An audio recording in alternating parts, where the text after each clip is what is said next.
At exactly 12 midnight ay sinupresa ko si Alex sa pagkanta ng isang sintonadong kanta ng birthday song.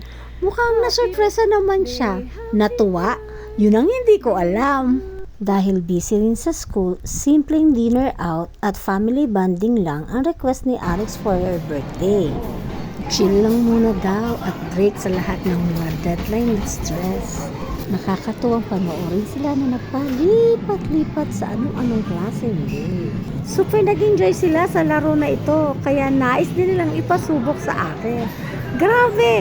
Pero ang kinalabasan, mas lalo daw silang nag-enjoy habang pinanonood ako. May photo booth din pala sila, kaya sinubukan din ni Alex para souvenir daw sa mismong araw ng birthday niya. Para to compare lang kung ano itsura niya after ilang years. Then, stroll kami sa BGC, paikot-ikot, nagtitingin kung anong pwedeng mabili at makita. Syempre, picture-picture din, hindi mawawala yan.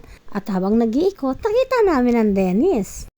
Sige, why not? Try natin. Tingnan natin kung anong pasiklob nila for the birthday celebrant. We're here to celebrate Alex's birthday! Asan natin mo to? 1, 2, 3, go! It's your birthday! Happy birthday!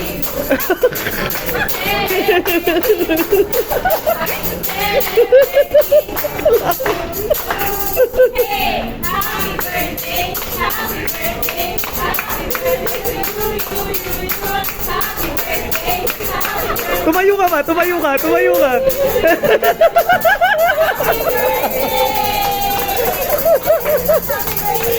At sa pag ganon lang, 21 years old na ang bunso ko.